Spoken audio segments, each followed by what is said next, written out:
Wonderful. Thank you. Hare Krishna Mataji. Guru Pranam. Glory to Srila Prabhupada Guru Maharaj. Thank you for joining the call. Happy Ekadashi. Hare Krishna Prabhupada. Accept my apologies. All glory to Srila Prabhupada Guru Maharaj. Hare Krishna Prabhuji. Guru Pranam. All glory to Srila Prabhupada Guru Maharaj. Thank you for joining the call.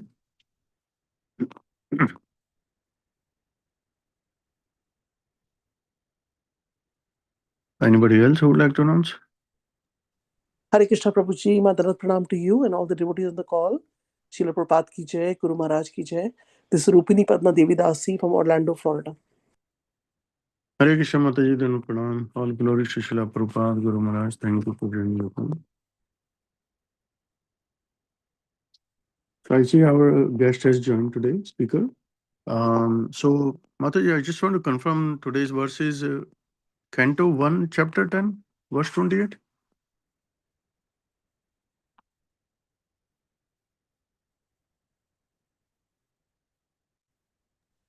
One 10:28. 110, 28, okay, just making sure because we were reading from the 8th canto. Hare Krishna, dear devotees, all glories to Srila Prabhupada Guru Maharaj. This is Manida Das. I welcome you all, and today we are very fortunate. We have His Grace Prema Rasa Das Prabhu from Mumbai, and Prabhuji is going to enlighten us from Srimad Bhagavatam, Canto 1, Chapter 10, verse number 28, and the topic is decoding Pariyaka Ras in Goloka and Earthly Gokula. Hare Krishna Prabhuji, Dhanva Pranam. All glory to Srila Prabhupada Guru Maharaj. You may take over the call when you are ready. Hare Krishna, all the devotees, thank you so much for the wonderful opportunity to serve you all. So let's continue with our third session today.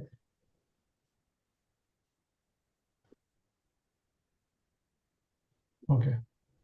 So let me share the verse.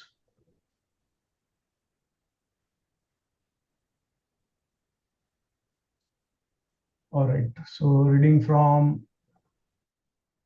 first canto, 10th chapter.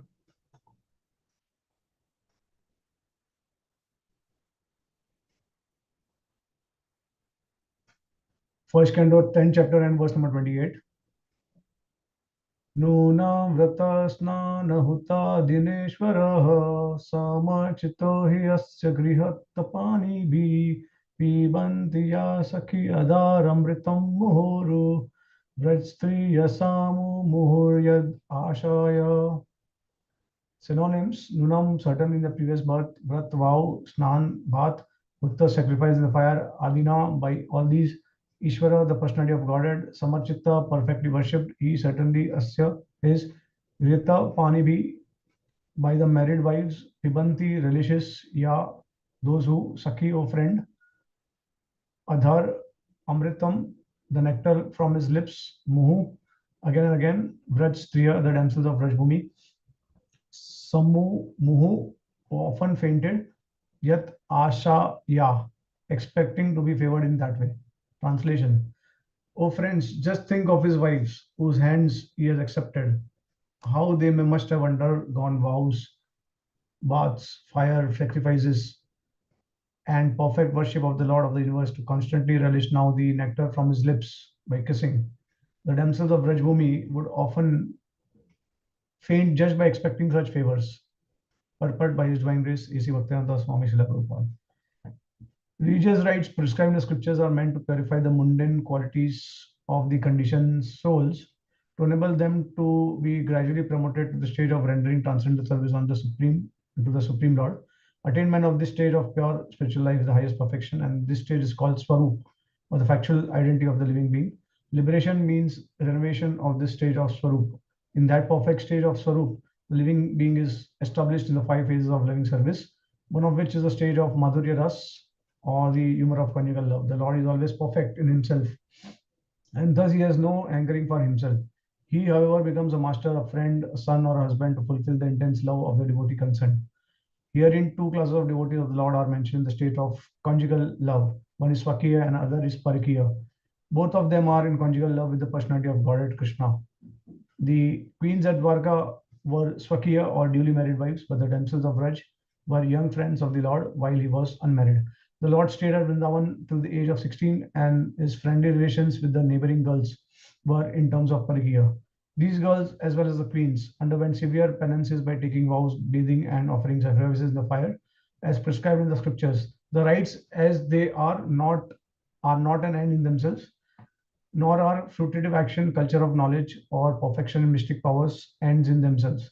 They are all means to attain to the highest stage of Swarup or render constitutional transcendental service to the Lord. Each and every living being has his individual position in one of the above mentioned 5 different kinds of reciprocating means with the Lord, and in one's pure spiritual form of Swarup, the relation becomes manifest without mundane affinity. The kissing of the Lord, either by his wives or his young girlfriends who aspire to have the Lord as their fiance, is not of any mundane perverted quality. Had such things been mundane or liberated, so like Sukhdev would not have taken the trouble to raise them, nor would Chaitanya Mahaprabhu all have been inclined to participate in those subjects after renouncing worldly life. The stage is earned after many lives of penance. All right, Srila Prabhupada ki jai. ओम अज्ञानतिमिरन्दस्य ज्ञानाञ्जनशलाकया चक्षुरुन्मीलितं येन तस्मै श्रीगुरवे नमः। नमो ओम विष्णुपदाय कृष्णप्रेष्ठाय भूतले श्रीमद्भक्तिवेदान्तस्वामी इति नामिने। नमस्ते सरस्वतीदेवे गौरवाणी प्रचारिणे निर्विशेषशून्यवादी पाश्चात्यदेशधारिणे। जय श्री कृष्ण चैतन्य प्रभु नित्यानंद श्री अद्वैत गदाधर शिवासदि गौरभक्तवृंद। हरे कृष्ण कृष्ण कृष्ण हरे हरे, हरे Ram Ram Ram Hare Hare. All right, so let us continue from yesterday's class, and I don't think we'll have to go through yesterday's class briefly, because it was just yesterday only. So we'll continue with the explanation on Parikya Ras, and Srila Prabhupada very wonderfully shares that if Parikya Ras was immoral or illicit, then Chaitanya Mahaprabhu would have definitely not heard about it or worshipped this Parikya Ras. And in fact, not just worshipping, but Chaitanya Mahaprabhu has declared that as the highest form of worship towards Lord Krishna. So that way, the renunciants like Sukdev Goswami, Bhishma Pitama, then Chaitanya Mahaprabhu, and then of course when the Rasa happened, all the demigods also arrived there. Shiva also wanted to participate, Lakshmi also wanted to participate, but they could not, right? So if it was immoral, illicit, then how could there have been a chance of all these great exalted personalities? Some of them are Naishtik Brahmacharis, some of them are renunciants, some of them are probably sannyasis, some of them are like demigods. So how could they appreciate and would like to participate in the pastimes? So that is not possible, right? So this thing is also clear from the purport of Srila Prabhupada. So now I will share the commentary of Srila Vishwanath Thakur on verse number 10:29:9. So would like to share on the screen also. We'll just go through the verse, will not go through the purport, okay? And then I will read the commentary of Vishwanath Thakur.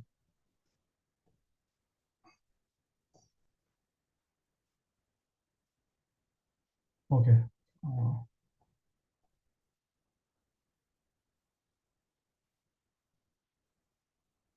One second.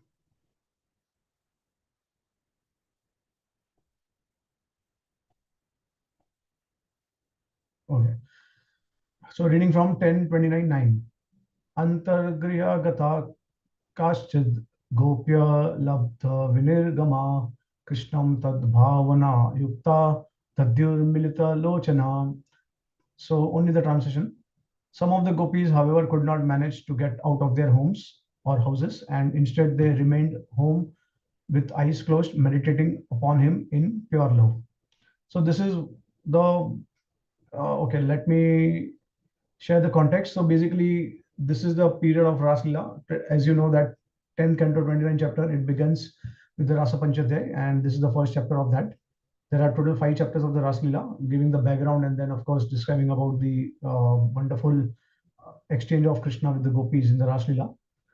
So in this 9th verse, it is mentioned that some of the gopis, they could not manage to get out their houses, and instead they remained in the home because they were actually not allowed by their husbands, right? But yesterday we also read a purport by Srila Vishwanath Thakur saying that the Yogamaya arranged. So previous to this verse number 8, Vishwanath Thakur says that Yogamaya replicated their bodies. So the spiritual forms of the gopis, they went to the Ras Leela, and the material forms, they were held back by their husbands. Okay, so there is no problem in terms of any type of inconsistency or immoral activity in this.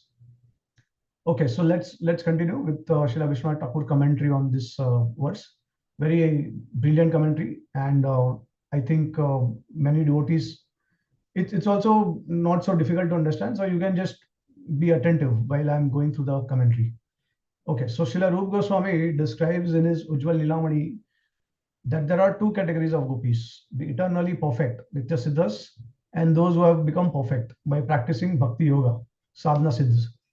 The sadhana siddhas are of two categories: those who belong to special groups and those who do not belong to special group.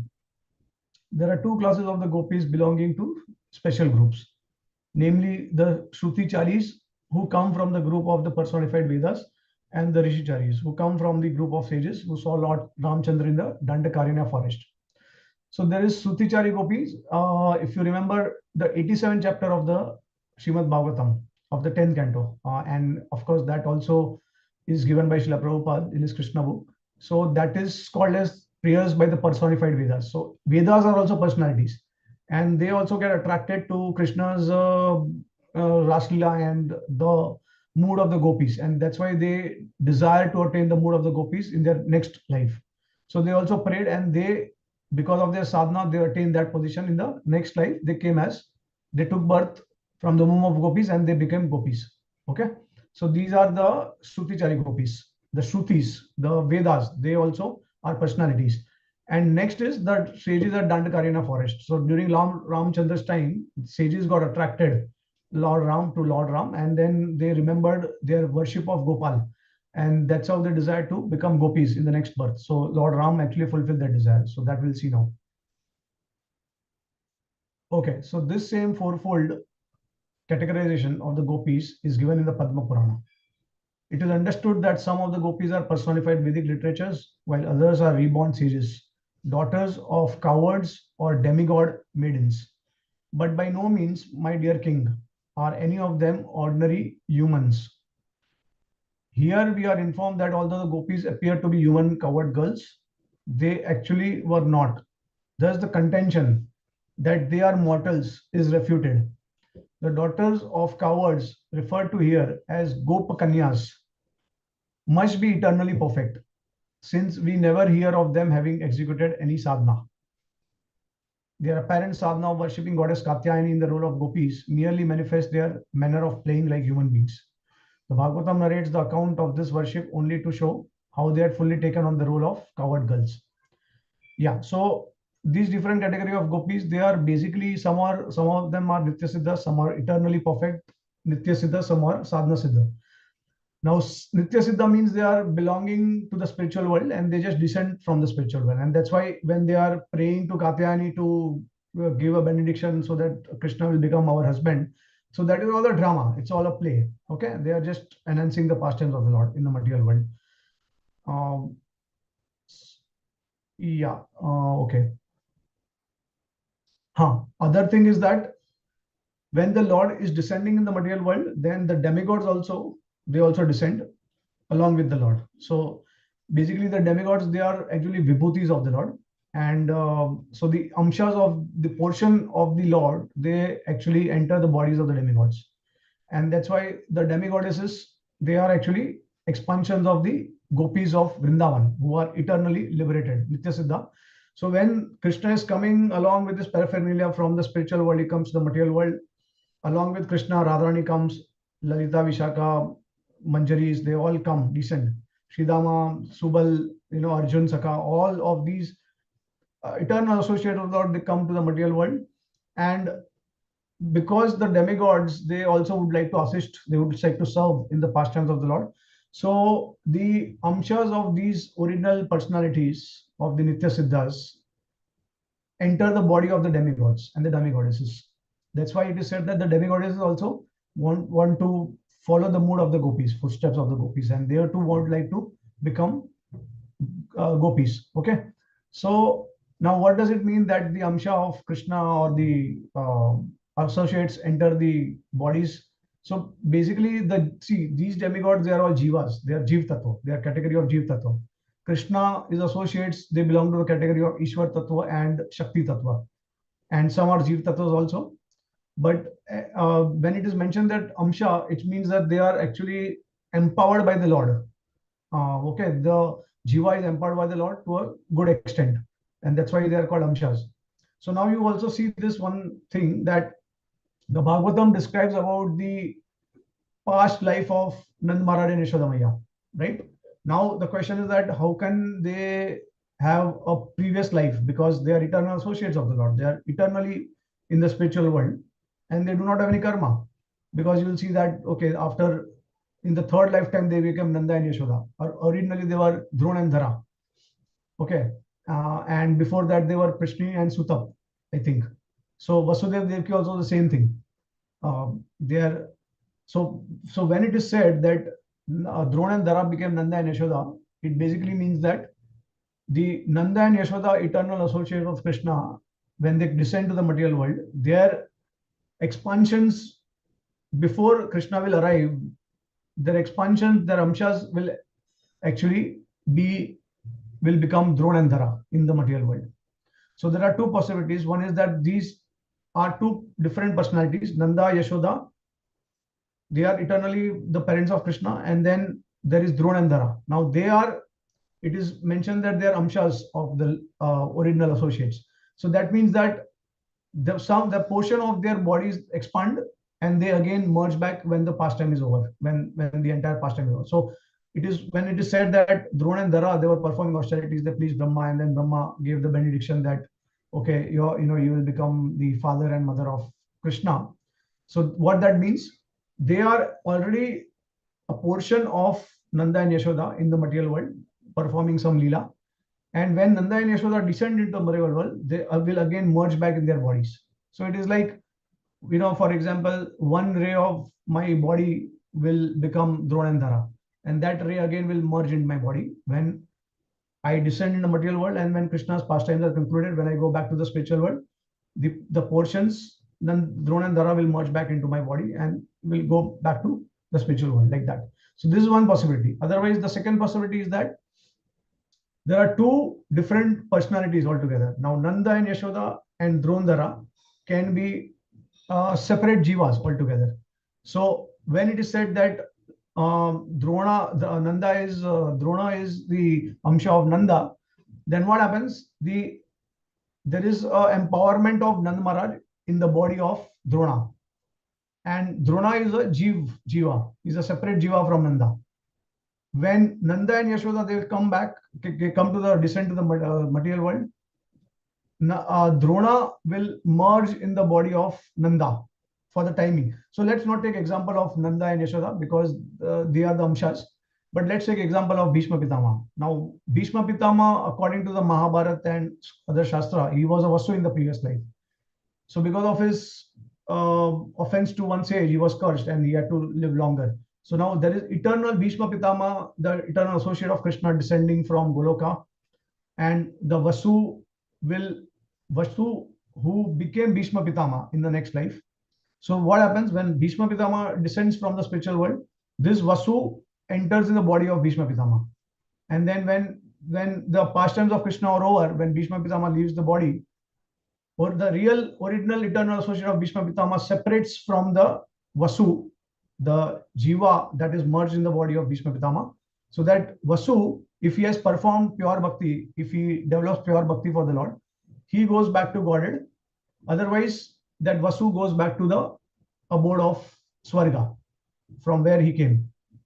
Okay, so after giving up, so similar, so there are many examples like this. That a personality has got one particular jiva has got multiple personality in his body, and that you see constantly throughout Gaur Leela. Like for example, Ramandarai, Swarup Damodar Goswami. So Ramandarai is a combination of multiple personalities. Vishaka Sakhi, Arjunia Gopi, Arjun Sakha of Krishna in Golok, Arjun of the Mahabharata. So these are all personalities who are merged in the body of Ramandarai. Okay. So this is how we understand. So I just wanted to give you some synopsis of exactly what happens when Krishna descends, because now we are talking about the sadhana siddha gopis and the nitya siddha gopis. So you need to understand who are the sadhana siddha gopis. Okay. All right.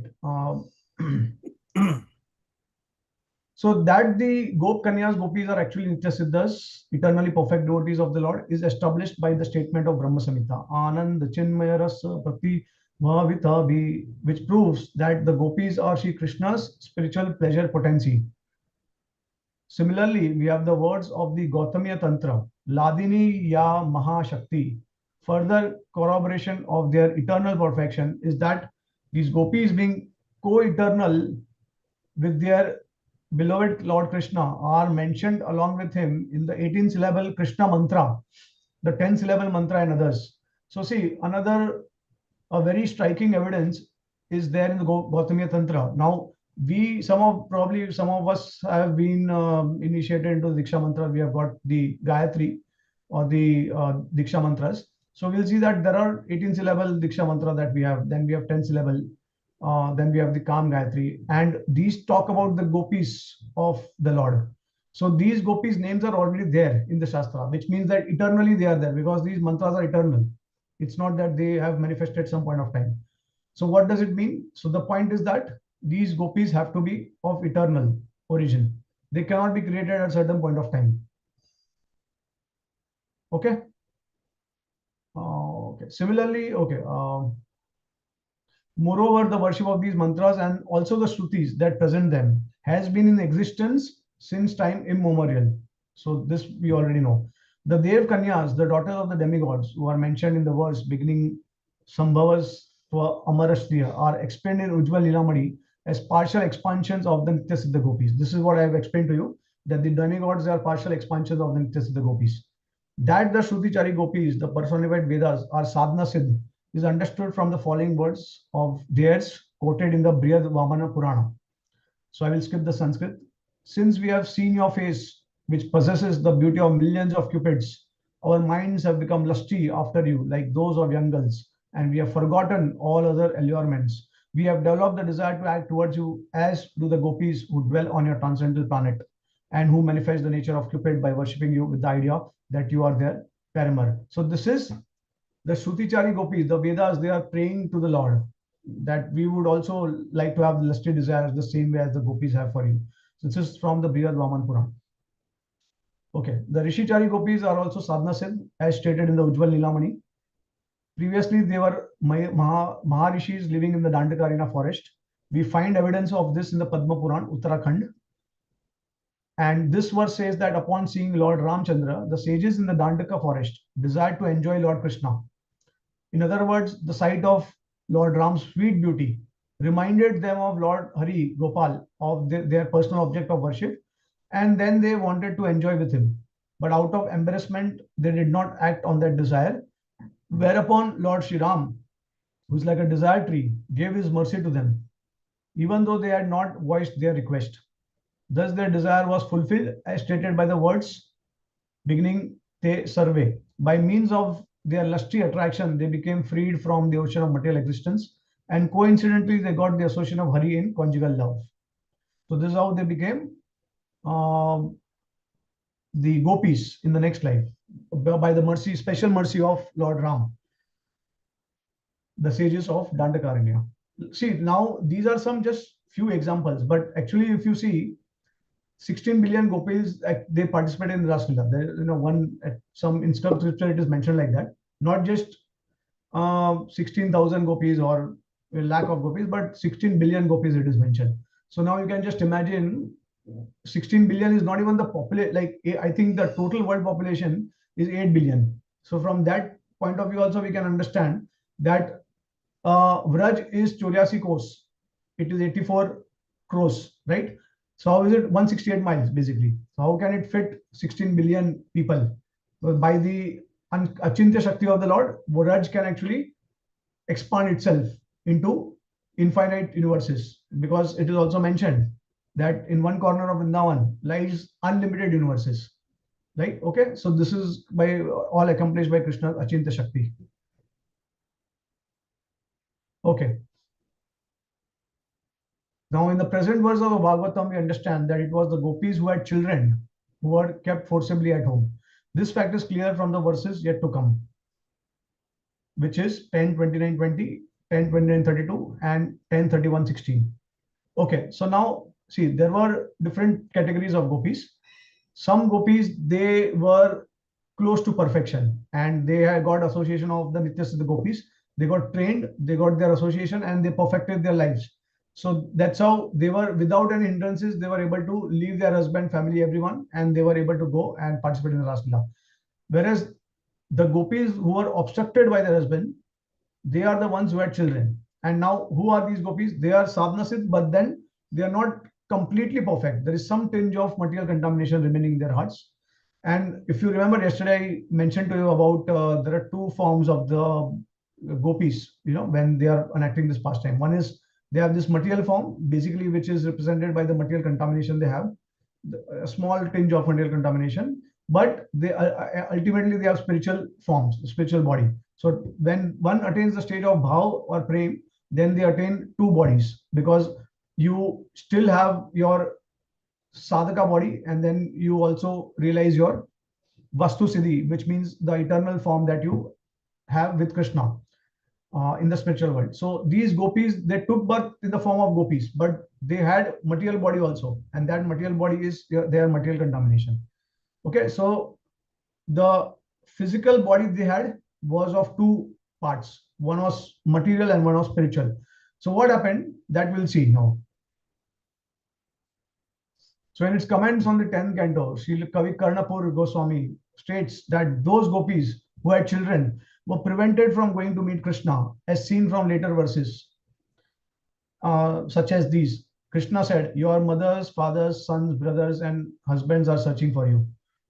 When they meet Krishna, then Krishna is telling to them about, mother, fathers, children.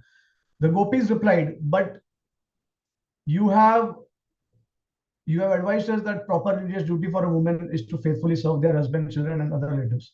Giving up husbands and sons, we have come to you.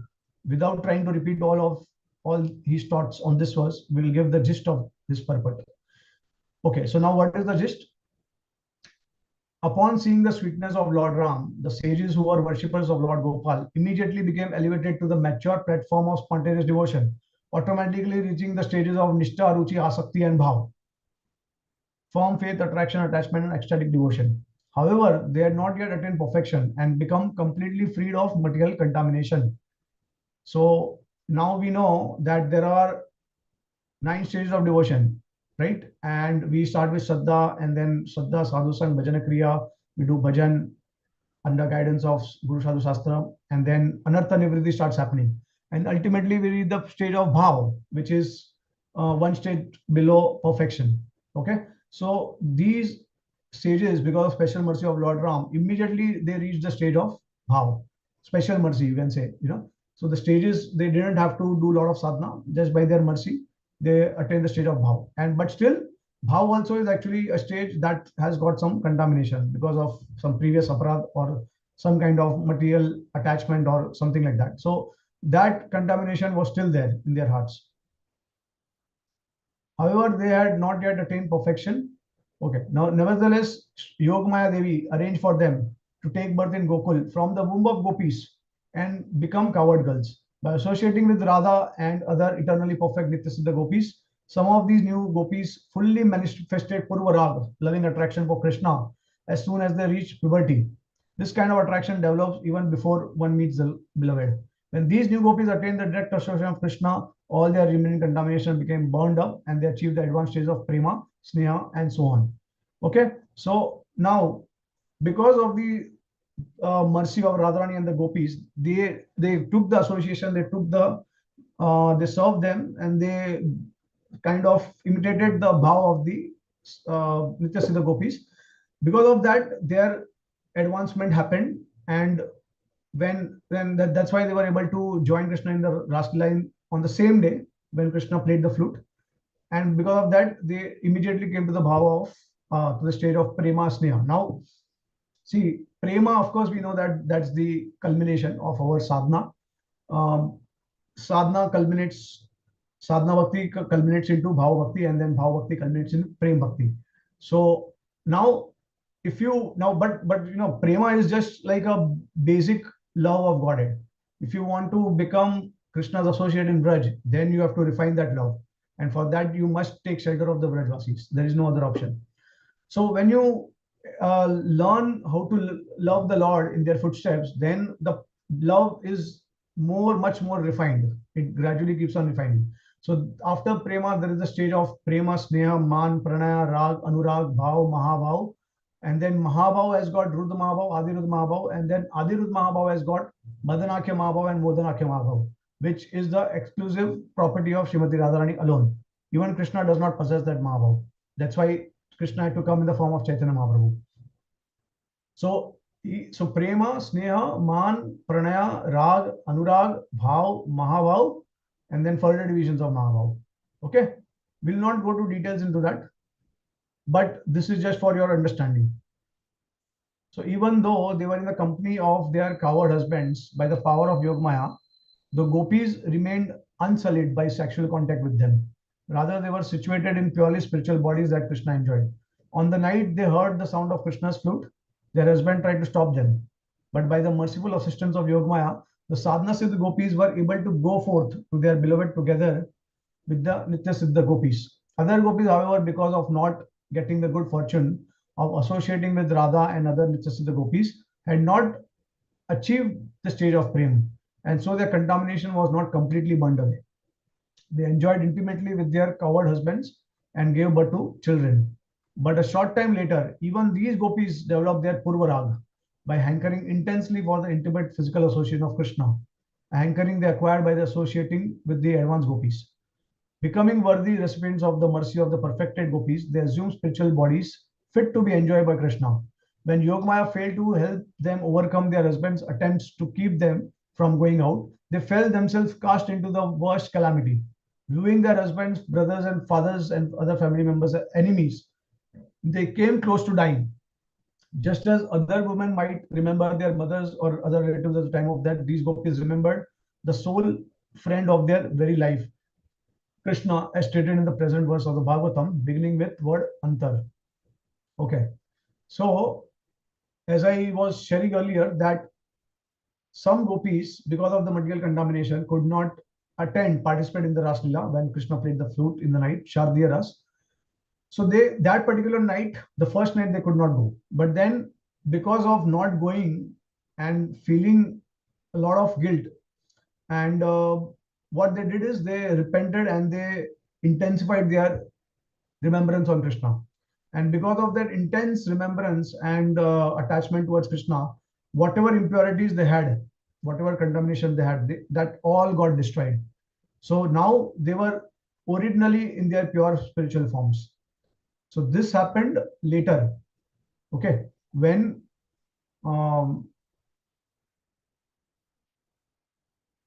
so this happened for the next night of the Ras Leela. So Krishna does not have just one Ras Leela. He will have multiple Ras Leelas in different places.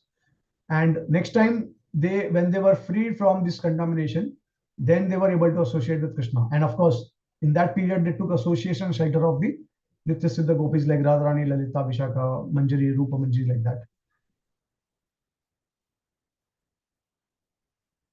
So it is implied that those gopis were not able to exit because they were held back by their husbands, were standing before them with sticks in their hands, scolding them. Although these gopis were perpetually absorbed in love for Krishna, at that particular time they meditated upon him and cried out within, "Alas, alas, O only friend of our life, O ocean of artistic skills within Vrindavan forest, please let us become your girlfriends in some future life, because at this time we cannot see your lotus face with our eyes. So be it. We shall look upon you with our minds."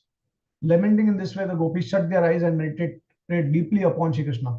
So when the Bhagavatam verse talks about that they gave up their bodies, what it means is they gave up their material contamination and they gave up their material bodies, but they still had the spiritual bodies.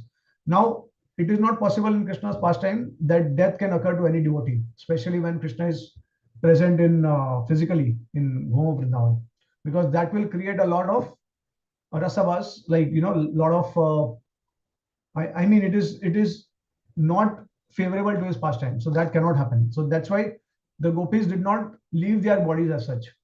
They did not die as such, okay, but they gave up their material contamination like that.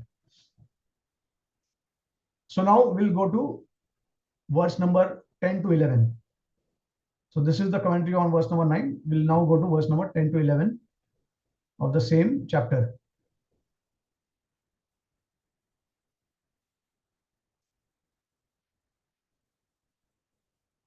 Okay.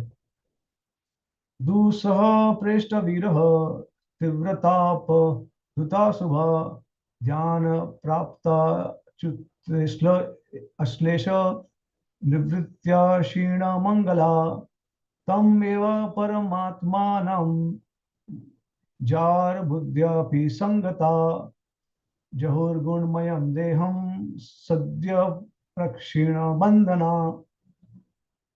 So for those gopis who could not go to see Krishna, intolerable separation from their beloved caused an intense agony that burned away all impious karma. By meditating upon him, they realized his embrace, and the ecstasy they then felt exhausted their material piety. Although Lord Krishna is the supreme soul, these girls simply thought of him as their male lover and associated with him in that intimate mood. Thus, their karmic bondage was nullified and they abandoned their gross material bodies. Right? So, see, here it is mentioned karmic bondage was nullified and they abandoned their gross material bodies. Although it seems that if one does not have a proper understanding, one will think that they died. But no, they abandoned their other body, which is material. Okay. So, now let's go to the commentary of Vishwanath Thakur. So in order to hide the intimate attainment of the gopis from the gross materialist, Sukadeva Goswami presents an external meaning in this verse, while at the same time he reveals the internal meaning to the confidential devotees well versed in the scientific conclusions of devotion. So see, Bhagavatam is compared to Mohini Avatar, and Mohini Avatar will, for the devotees, it will reveal us confidential secrets of the particular pastime. But for the demons, it will create a lot of illusion, the way Mohini also created illusion for the asuras, and somehow she gave the nectar to the finally to the demigods, right? So the Srimad Bhagavatam does the same thing. So Sukadeva Goswami also is presenting like that.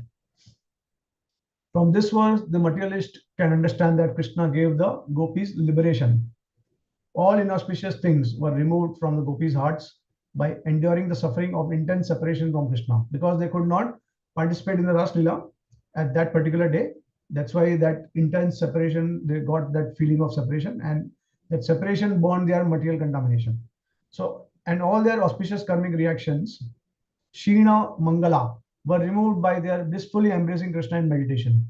So they started meditating on Krishna because of separation, and Krishna appeared to them in the meditation, and they all embraced Krishna in the meditation. So see how, what is the character and nature of Krishna. Even though they were not able to externally meet Krishna, but because of their intense meditation, intense hankering, Krishna did manifest to them and he embraced them within.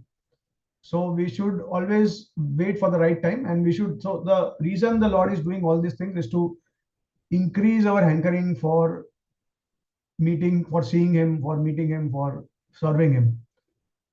Increasing our greed, so that we can come to the very advanced stages of bhakti. So similar thing also happened with Bharat Maharaj, Chitraketu Maharaj, and Indradu Maharaj. So they also wanted special type of intensity of love. That's why they had taken multiple births.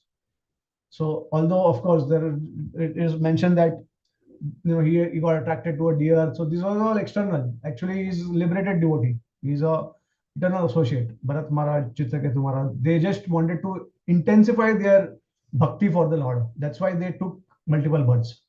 Okay, so devotees also, if they like some, many times we want that we should go back to God in this life. But if you go back to God in this life with a less intensity of love, then would you be okay with that? So generally the devotees, they would not want anything less than what is their desire, right?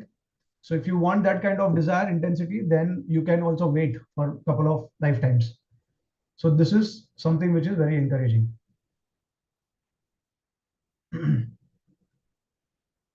Okay.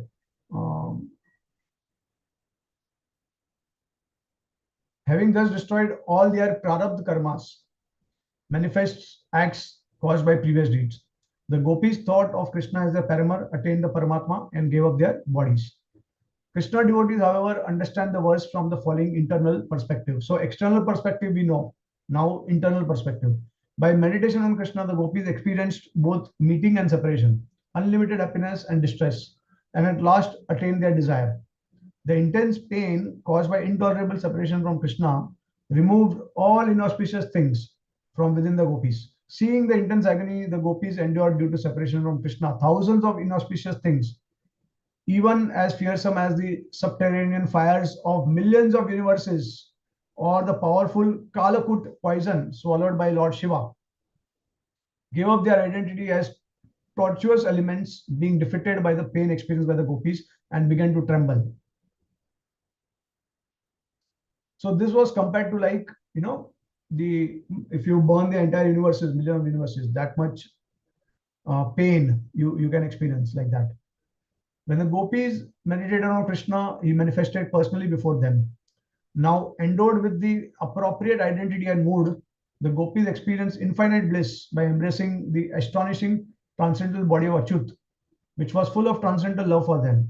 That joy made all their good fortune, both material and spiritual, seem insignificant. In other words, seeing the extreme bliss generated by the gopis, generated in the gopis by embracing Krishna through meditation, all the sensual pleasures found in millions of universes, and even the super sensory pleasure of spiritual bliss, Brahmananda. So we're talking about Brahmananda. We're not talking about the bliss experienced by loving Krishna. This is the bliss of Brahmananda. So that became withered, inferior, and insignificant. To say that because sin and piety can only be destroyed by experiencing pain and pleasure, the gopis' pap and punya were destroyed by the distress and joy arising from separation union with Krishna, is not acceptable to the Vaishnavas, because separation from Krishna is not caused by sin and meeting with Krishna is not caused by piety. Thus, the first meaning of the verse is rejected.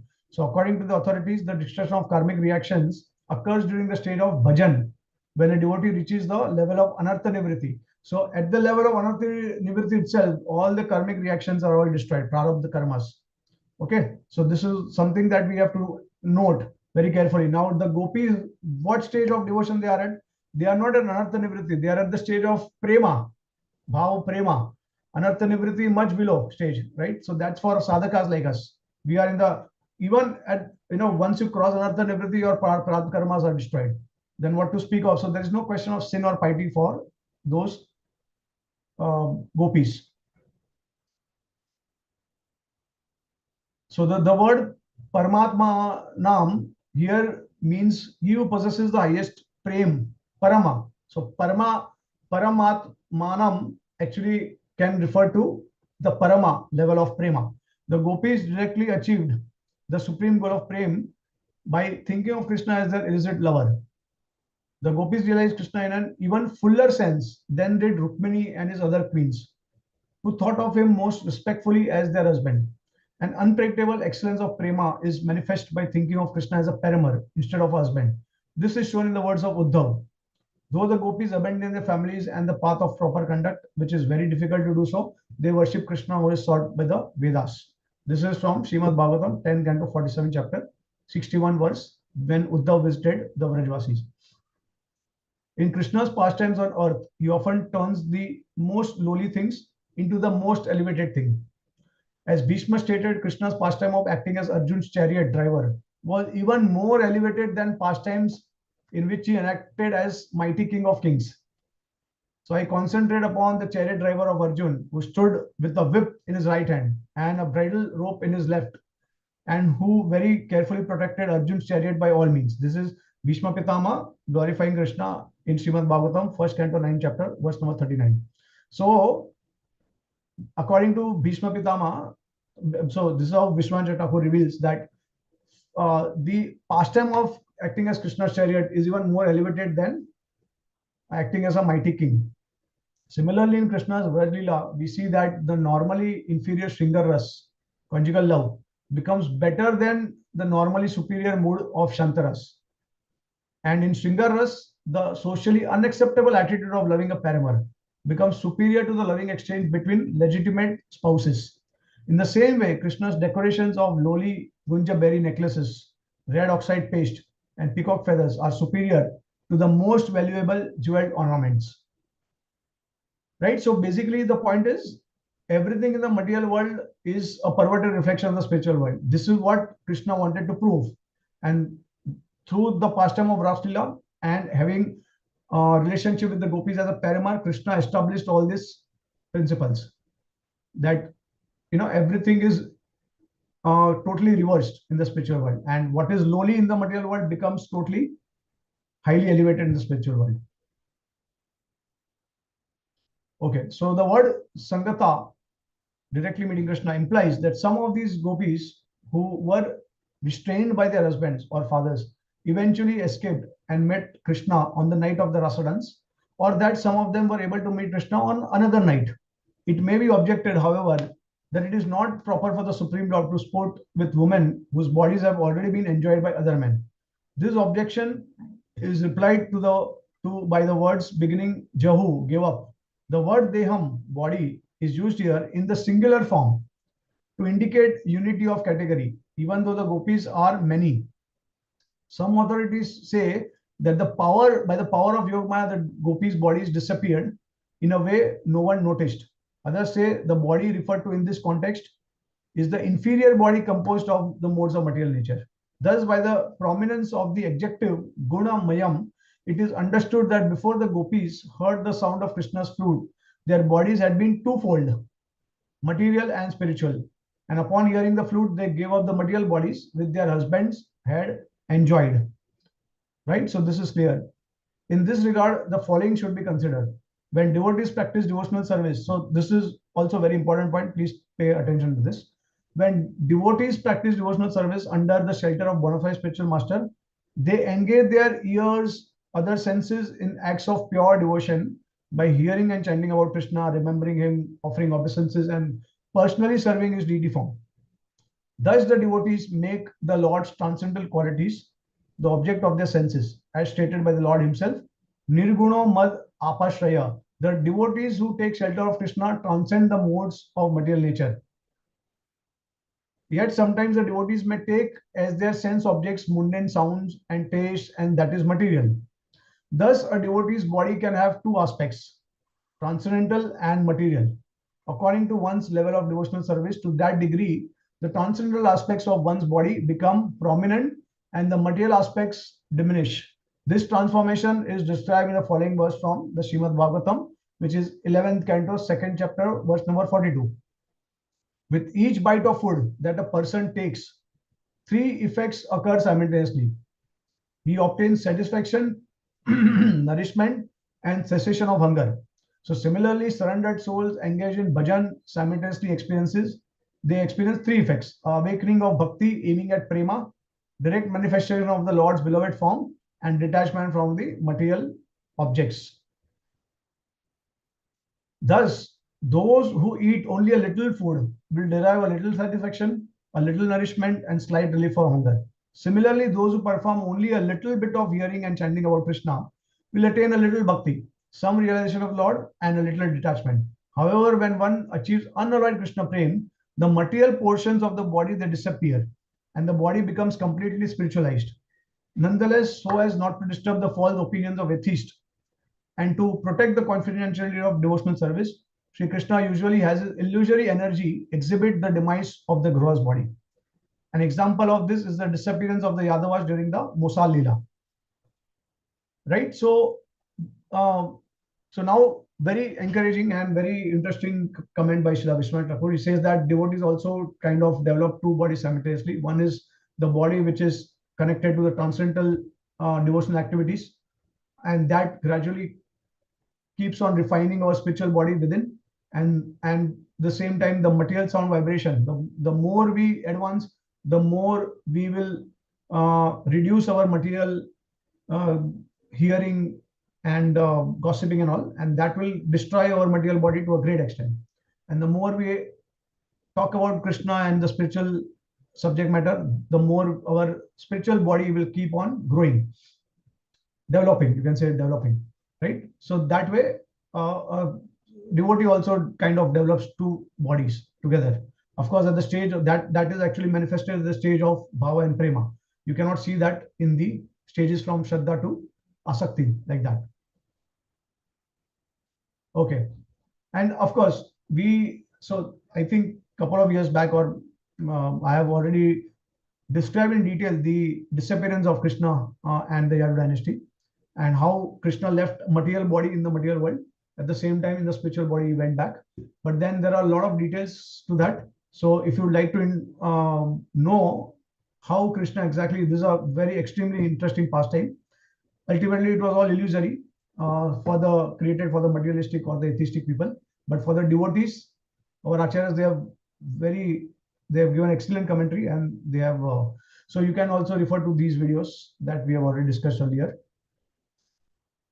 So sometimes, however, to proclaim the superiority of bhakti, there is no death, as in the case of a devotee like Dhruv Maharaj, who Krishna allowed to go to the spiritual world in the self-same body.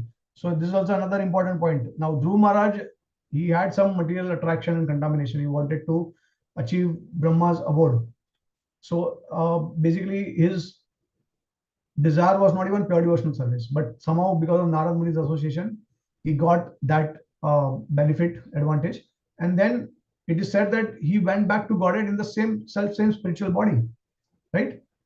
So similarly, the Pandavas also, Draupadi also, they all went back to Godhead in the same spiritual body. Similarly, of course, Nand Maharaj, Yashoda Maya, eternal associate, they go back in the same spiritual bodies. So sometimes, however, okay, we can cite evidence for this point from the 25th chapter of the 11th canto, text number 32. By practicing Bhakti Yoga, a devotee conquers over the gunas in the heart, and being my Nirgun Bhakta, he attains a form or mood like mine. So this is the Praman from Srimad Bhagavatam, that one can go back, one body can become spiritualized and he can go back in the same body. So Kapila Dev also speaks of the transcendental nature of bhakti. As bhakti is transcendental, the ingredients of worship such as flower, incense, ghee also become transcendental by the touch of the limbs of bhakti. Thus, the defeat and destruction of that which is composed of the modes of material nature can be brought about only by the process of devotional service. The word dushta shubha can also mean by the pain caused by intolerable separation from Krishna, the gopis cast off their gunamaya deham, inauspicious material bodies. By the ecstasy the gopis felt by embracing Krishna in meditation, their auspicious spiritual bodies, far from being destroyed, simply increased and became more prominent because of bliss. Yogamaya helped the gopis get free from the restraints of their husband and from the bondage of ignorance, because all their karma was completely destroyed. However, we should not make the mistake of thinking that the gopis died. As the Lord himself states, all those auspicious gopis who were locked in their houses by their husbands and could not attain the Ras Leela on the full moon night of autumn attained me by remembering my potent pastimes. By using the word Kalyan here in this verse, Krishna implies, even though these gopis wanted to give up their bodies because of their husband's prohibitions and the torment of separation from me, for them to die at the very beginning of the most auspicious festival of the Rasa dance would have been displeasing to me and very inauspicious. A Kalyanya. Therefore, they did not die. Rather, they became fortunate. Kalyanaha. Okay, so see here, it is also stated very clearly there is no possibility of dying, because Raslila is the most worshipable, most exalted form of loving relation with Lord. So it is the most auspicious pastime, and of course there should be no inauspicious thing that can happen at the beginning of this such most auspicious festival. More evidence that the gopis who were prevented from going to see Krishna did not physically die is provided by Sukdev Goswami's provided Sukdev Goswami later in the 10th canto, 47th chapter, verse number 38. Ta uchu uddhavam pritas tat sandesh sa gata smriti. Then the gopis replied to Uddhav, feeling satisfied because his message had reminded them of Krishna. The word ta here refers to those gopis restrained from the Raslila by their husbands, yet they remained alive, were now present speaking with Uddhav while Krishna was living in Mathura. In other words, the gopis gave up their material guna-may bodies without dying. So parched by the intense heat of separation, the gopis gave up the gunamai nature of their bodies and attained pure spiritual bodies, just like the bodies of such great devotees as Dhruv Maharaj. This is the meaning of the gopis giving up their bodies. Verse number 10 and several others in the Bhagavatam indicate that the gopis remained home without dying and only attained Krishna's association in meditation. Dhyana prapta achyuta aslesha. By meditation, the gopis obtained the embrace of Achyuta, Krishna, 10:29:10. So this is the present verse. So alabdha vinir gama, not obtaining any exit. Vraje asthita, remaining in the village of Vraj, which is 10:47:37. And ma apu mat virya chintaya, the gopis achieve me by meditation upon my valorous pastimes. 10:47:37 verse. However, here verse 11 says Sangata, the gopis got direct Krishna's association, whereas Bhagavatam 10:47:37 says Alabdha Rasa, the gopis did not attain the Rasa dance. Therefore, it should be understood that among the gopis who were locked in their houses were of two types. The following analogy illustrates the statuses of various gopis. By observing 7 or 8 ripe mangoes on a tree, a wise servant can ascertain that all the fruits on the tree are ripe.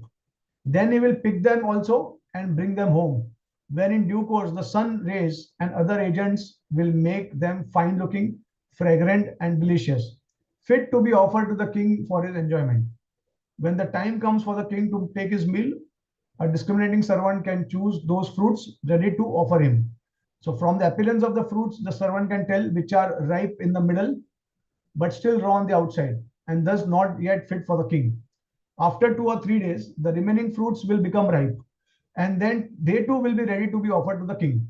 So similarly, among the Munichari gopis who took birth in Guru Gokul, those who had completely given up their gunamai bodies and very early in life achieved purely spiritual bodies, who were able to remain untouched by any other man.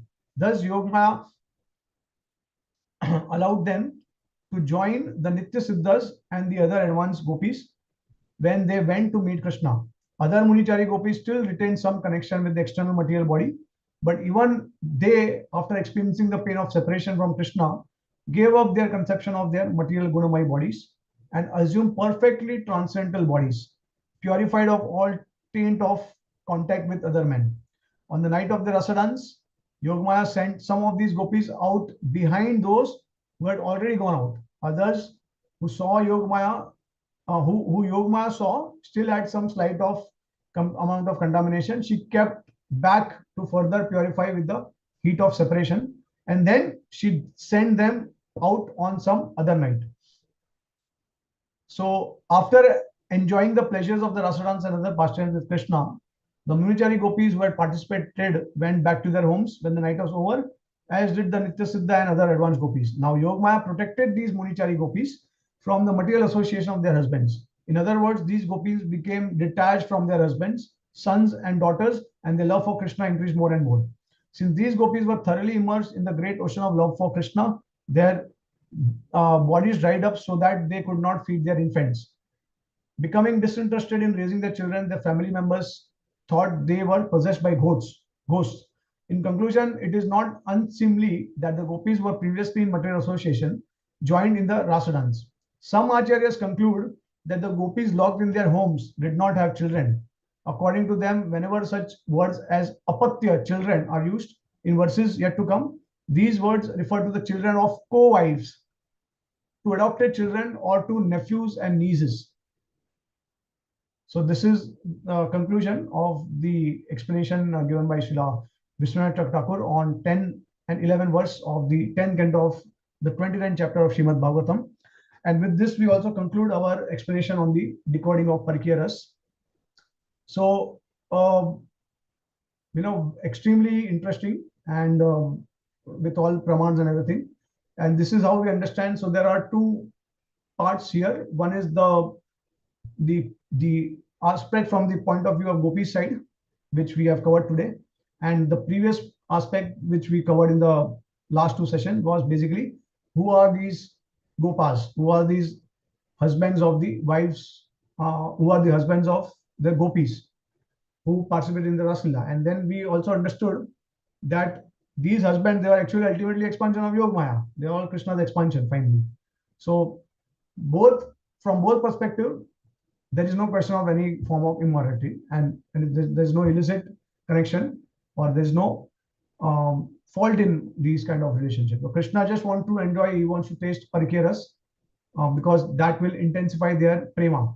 Okay, and that's why he preferred this kind of arrangement. So this is eternal, both in the material and in the spiritual world. So with this, we end our series on decoding parikeras. Now I would like to ask if devotees, they have any questions or comments.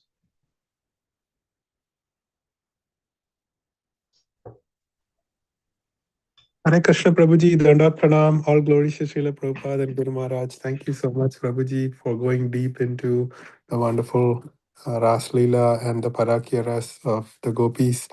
Prabhuji, I've heard that, Chaitanya Mahaprabhu's movement and him having Sankirtan with the devotees can also be compared to the Ras dance.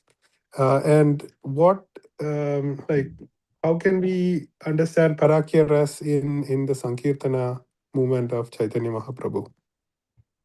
Yes, Prabhuji. Thank you for your comments, and all glories to our Parampara Acharyas. So, yeah, that's right. Chaitanya Mahaprabhu's Sankirtan is non-different from the Ras Leela. So when Mahaprabhu is performing his Sankirtan in the night time at Shiva's Thakur's house, so that is directly compared to the Ras Leela pastime. And any form of Sankirtan that we are doing together, because it's a congregation of devotees coming together and they are doing the Kirtan. So that is not different from the Ras Leela. Yeah, so see now, of course, now Chaitanya Mahaprabhu and the associates, they are coming in a sadhaka form. So, and they are all male bodies, they are not female bodies, right? So that's why we cannot say that it is any form of relationship with of that of male and female. But what is happening here is the bhav that they are experiencing, that is same. So the sentiment that they have taken, Chaitanya Mahaprabhu took the form of he took the bhav of Srimati Radharani. So basically, Chaitanya Mahaprabhu is taking that experience of Madhurya Ras, and similarly, Nityananda, Balram, Sadashiv, or Lord Vishnu, Mahavishnu, they are all taking that Madhurya Ras, something which was not available to them earlier. Because of Mahaprabhu's magnanimity, Namo Mahavadana Krishna Prem Pradayate. But what type of Krishna Prem is that? That is not ordinary. That is the mood of the Vraj Gopis. The Madhurya Ras that is experienced by the Gopis, that is actually taken by all these associates. So they are experiencing, they are relishing that bhav in the sadhaka form and in the male bodies. Okay, so internally they are relishing that, which they could not access because, as we know, Lord Shiva wanted to enter the Ras Leela, but because he could not give up his male body, that's why he could not enter. He could not relish. Lakshmi could not relish that because of her Aishwarya Bhav. So all these devotees, they wanted to take advantage of that, and they wanted to, and Mahaprabhu fulfilled the desire of everyone like that. Thank you so much, Prabhuji. So Parakya Bhav is only between male and for Krishna and a female gopi. Yeah. So when we are talking about Parakya Ras, so that's of course between male and female.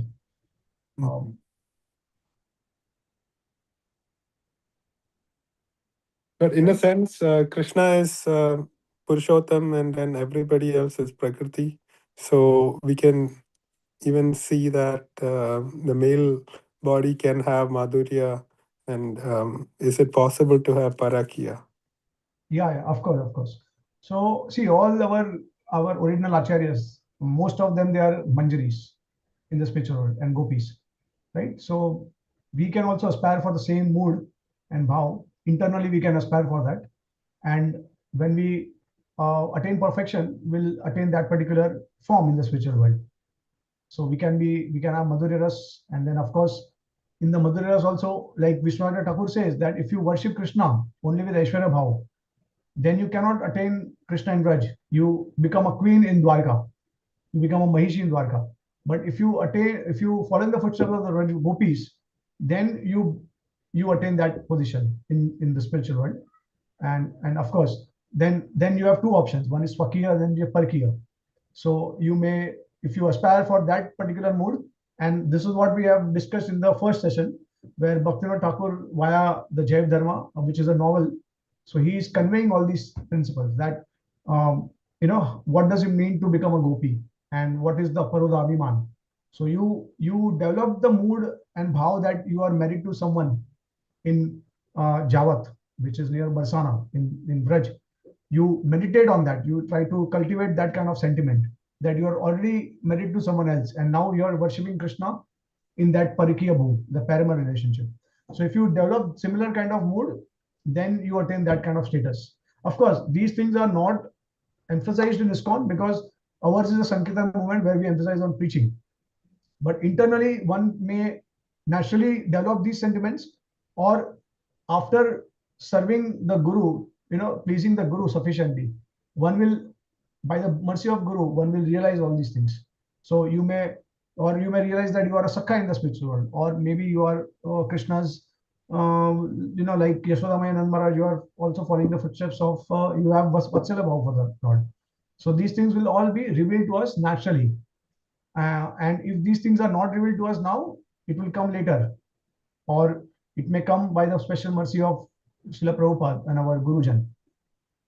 Okay, but the most important thing is Raganuga Bhakti, and we had a session on Raganuga Bhakti also, where we have covered these details, and where we have discussed that ultimately the most essential principle of Raganuga Bhakti is one pointed attention to pleasing Guru. If that is done, that is automatically having a similar mood as that of the Braj Gopis. So all these things will come naturally. Thank you, Prabhuji. Very nicely explained, and it looks like everybody has the opportunity to get this highest rasa. We just have to keep on going on with our sadhana. One question comes to mind is, you mentioned about Nitya Siddha, and then Nitya means eternal. And we have a term called Nitya Baddha also, the eternally, attached to the material. So is there opportunity for Nitya Baddha to get the highest level? Yes. Yeah, of course. In fact, yesterday only, I think you were not there in the yesterday's class, but I explained significantly about why we are called Nitya Baddha, and then why it is called Nitya Siddha. So I did explain about that, and yeah, of course, Nitya Baddha, we are all like fallen in Kali Yuga, and we definitely expect the mercy of Chaitanya Mahaprabhu and the representative of Mahaprabhu, Srila Prabhupada and our Gurujan. So that's the speciality of Gaur Leela, that you are most fallen Jeev in the material world can attain the highest level of spiritual level by in the shortest amount of time, and that is done. All these things is possible by Srila Prabhupada's mercy. Srila Prabhupada is extremely special for us, because he is the one who has taken Mahaprabhu's message to nook and corner of the world. So Mahaprabhu's desire was fulfilled to the greatest extent by Srila Prabhupada, and that's why Srila Prabhupada has you can say that he's got the maximum privilege of awarding his followers, the maximum benefit and mercy that he can bestow.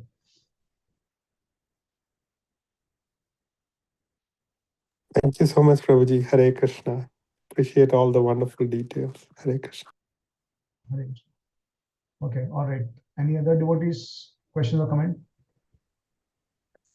Hare Krishna, Prabhuji, Dandavat Pranam. Thank you so much for explaining these most confidential and difficult sections of Bhagavatam.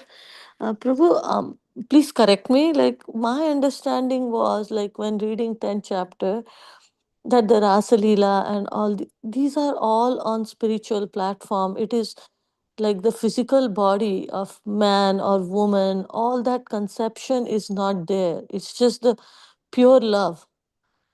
And the rasas that are being exchanged in all these Ras Leelas, they have nothing to do with the physical body, man, woman. All these designations are not, it's just pure love, exchange of love between the gopis and Krishna, which is at very high level and not to be compared with what we see like in our mundane practices, love between a man and a woman and babies and bodies and all those things. So am I right, Prabhu? Or is that wrong understanding? Yeah, absolutely. I mean, as we were discussing, we're going through the commentary of Vishwanath Thakur. So what he's saying is that the gopis, they have already reached the stage of the let's not talk about gopis, but let's talk about sadhakas. Sadhakas who have already reached the stage of bhava and prema. So they are the ones who take, okay. See, what happens is when you leave the body, you don't go like if you have attained the stage of bhava or prema, you don't go directly to the spiritual world. So Prabhupada says, and our Acharyas also explained that after attaining that stage, you take birth in the material world, in the universe where Krishna is about to perform his pastime. So now Krishna is not there in this. We know that Vrindavan is there, it's in UP, and Krishna is currently not present there. But because Krishna's Leelas are eternal in the material world also, so Krishna is currently performing his pastime in another universe. Okay. And what we are doing is, in one of the universes, Krishna will just appear. And if we perfect at this particular point of time, then we take birth in that particular universe where Krishna is about to appear, and we also appear along with Krishna. And we have attained the state of bhava and prem, and then further we are purified and intensified. Our bhajan becomes intensified by the association of the Nitya Siddha gopis who are coming from the spiritual world along with Krishna. And then we are trained. So our intensity of prem also rises from prayer to sneha, man, pranaya, rag, anurag, to the extent of bhav, mahabhav, like that. Right? So these are all stages after bhav and prema. And that sense, yeah, of course, it is all spiritual. So, but the point is that if it is spiritual, why Krishna is demonstrating that in the material world? Because it is so easy to get very bewildered. If one does not have the right understanding, then any layman would not be able to appreciate Krishna's pastimes, because he is actually kind of, it seems that he's performing some adharmic activity. So that's why we need the eyes of our acharyas by which we can understand these things. Okay, and of course he wants to prove why he does in the material world these things. Vishwanath Thakur already gave the answer to that. He says that material things, these are lowly, these are the lowest, according to dharma. But when it comes to spirituality, Krishna wants to show that it becomes the highest in the spiritual realm. Okay, so how he is doing that, that is all explained by our acharyas like that. Thank I you hope so it much, Prabhu. Yeah, Hare Krishna. Dandavat Pranam, Prabhuji. Yeah, in fact, yesterday, where we read a particular verse which says that Krishna is present in the heart of the gopis, and not just the gopis, but he is also present in the heart of the husband. So whether Krishna is embracing from within or whether he's embracing from without does not make any difference, right? So that simple concept also is not understood by many people most of the time. He is the Paramatma, so he owns everything. So definitely Krishna's exchanging with the devotees is on the spiritual platform. He's not seeing the material bodies and material conditioning of the devotees. He's enacting pastimes on the spiritual platform, because he's doing lila with the atma, the soul. Now the atma originally has a spiritual form. That is something which people do not understand, because they think that, okay, atma may be there, but most of the people, they think that atma merges with brahman. So there is, very spiritual, what are spiritual qualities and spiritual form and all. Though most of the people, they do not believe that. That's why Mayavad Khandan is a very important concept that Chaitanya Mahaprabhu established like that. So this is how we understand. Yes, Prabhu, because in the 10th chapter, 10th canto, I mean, the state of gopis is described when they are in, like, around Krishna. Like, they just forget memory of their physical body. Like, they are just so lost. They are in different realm.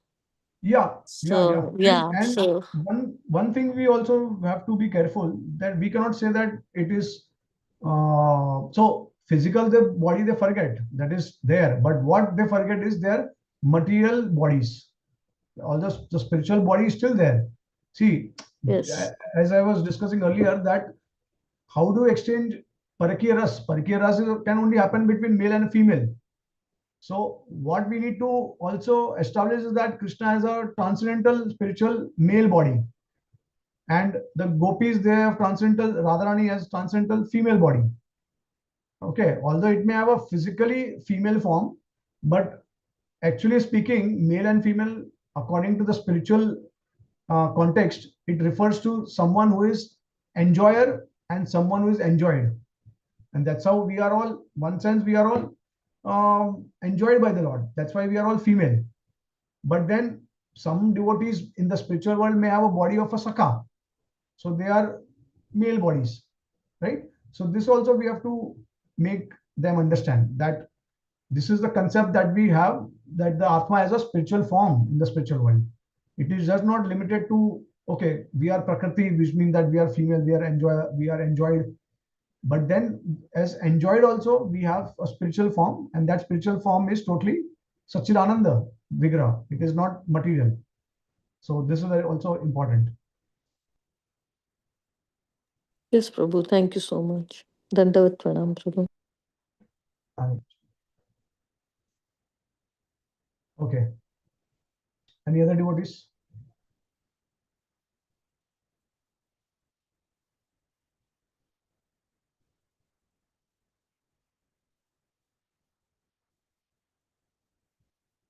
Okay, nobody has a question or comment now?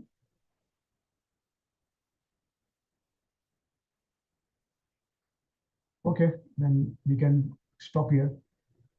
And Hare Krishna Prabhuji, thank you so much for this excellent class and deep knowledge of this topic.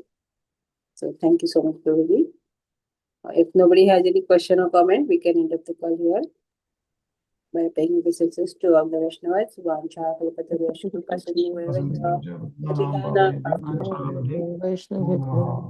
Koti Vaishnava ki jai, Namaste. Jai. Jai. Srimad Bhagavatam ki jai, Jai. Shri Prema Prabhu ki jai. Jai. All assembled devotees ki jai. Jai. Hare Thank you so Krishna. much. Hare Krishna. Thank you, Hare Prabhu. Krishna, Hare Krishna. Thank you. Thank you. Thank you, Hare Prabhuji. Krishna. Thank you for Hare wonderful Krishna. class. Hare Krishna. Hare Hare Krishna. Bol. Hare Bol. Thank you, Prabhuji. Hare Krishna.